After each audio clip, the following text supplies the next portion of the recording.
кейс-чемпионат – это проект, направленный на вовлечение удмуртских школьников в поиске и выявление современных методов и форматов сохранения удмуртского языка и культуры.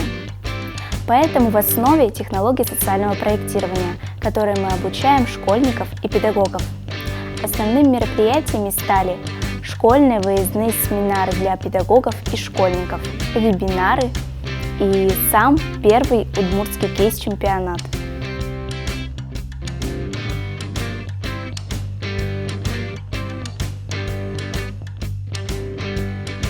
В современном мире без проектов уже никуда.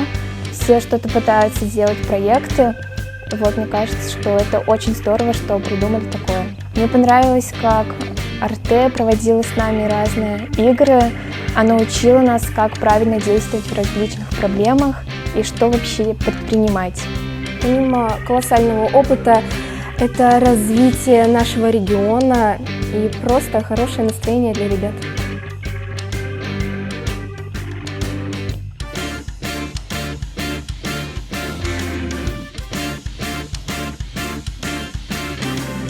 Сказать, что проект Арте – это вообще практика, поэтому однозначно эти проекты, конечно, нужны, потому что здесь мы не только услышали лекции, но и сразу же после этого в мини-группах попробовали их написать. Это очень здорово, это большой плюс.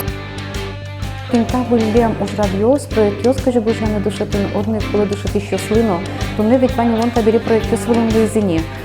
Проєкт миванки, проєкт буштемуйки шонір, чебер джеч, пуштросейський вайсолен, значить, тон успішний проєктировщик шомджучен вираса. Но плюс аждан єско шко, чим наставник йос туннену на алпонна, навірно, потенкено. Синик наставник, но я ж не было шуса хотя бы один замышло аждан без, одни собственно решили душатину курес. Работу детей я оцениваю очень высоко, они большие молодцы, учитывая, что такие сжатые сроки, учитывая, что их перемешали в конце, что они не знали темы, и им буквально за 1,5 дня нужно было придумать свой проект, защитить его. Еще они все успели подготовить какие-то дополнительные материалы, то есть раздаточный материал, кто-то представил даже целый костюм. Восхищают, молодцы ребята. Дети блестяще справились со своими задачами. Во-первых, они выявили проблемные зоны, которые можно развивать. И сегодня представили продукты, которые могут развивать на интерес детей, опять-таки, точка зрения детей тех же самых, да, культуры удмуртского народа, истории удмуртского народа, изучению удмуртского языка. И работа проведена действительно колоссальная, очень трудоемкая. Вообще, конечно, проекты детей впечатляют. За такой короткий промежуток времени были созданы реальные кейсы в области сохранения и поддержки удмуртского языка.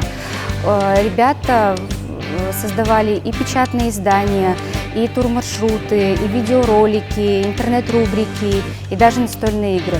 Конечно, я думаю, что в дальнейшем это обязательно поможет им в использовании у себя в школах на местах, а также, может быть, кто-то и будет тиражировать этот опыт уже на всю республику.